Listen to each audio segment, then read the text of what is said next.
What is next for Amanda Knox? Avery Friedman is joining us in Cleveland. Richard Herman in Las Vegas, our brilliant legal minds here. Good to see you, gentlemen.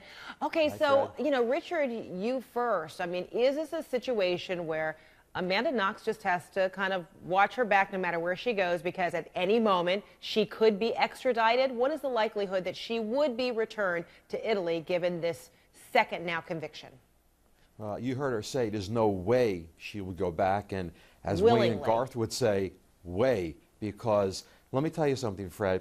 We're waiting for the motivazione, the final decision to come from the judge, which will start the appeal period. It'll probably take at least a year for all the appeals to be heard.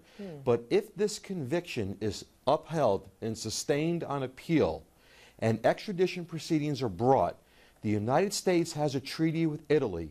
The United States would have to honor that treaty and have her arrested, begin the extradition, and return her to Italy. I don't know how they could not. Her conviction was in the first trial. Granted, there were subsequent trials. The Italian justice system is far different than ours, but it is a legitimate justice system. We signed a treaty with them, and if this conviction is upheld, I believe the United States has to return her to Italy. So, Avery, you in agreement? If upheld, it's inevitable she would be extradited? Let me tell you something, Frederica. Chris Christie will be extradited before Amanda Knox will. And Don't bet on left out of this, why that is, and no one really has been talking about this, is that in an extradition proceeding, the State Department has unbridled discretion. Now, we heard Alan Dershowitz, the Harvard law professor, saying, well, she's not going to be extradited because she's good looking. Well, I don't think that's a criterion in the formula, but the fact is that if the State Department chooses, despite the 2010 bilateral treaty, if they don't care to extradite her, they will not. So what would be the criteria? What would be the criteria then, Avery, under those circumstances where the State Department would say, you know, we believe that this case does not merit extradition? What is the criteria?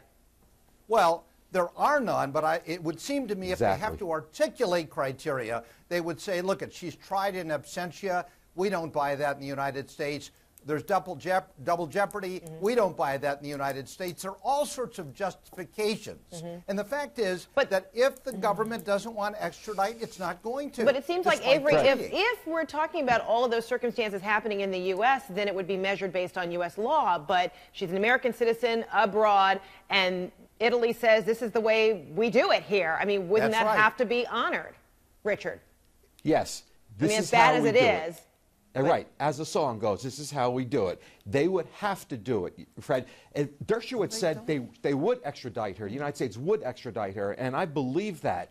Not because she's good-looking. It hasn't anything to do with that. We're trying to extradite Snowden because he was an NSA leaker. Here, she's convicted of murder, and they want to extradite. They're going to want to extradite a murderer. How could the United States, with a country that we have a treaty with, say no to this? How could we have any respect in the world if we rejected this? How could we possibly expect anyone we want to extradite back here, any other country, to respect that? I don't think we have a choice. If this conviction is upheld based on our relationship with Italy, we will have to return her to Italy. I don't agree.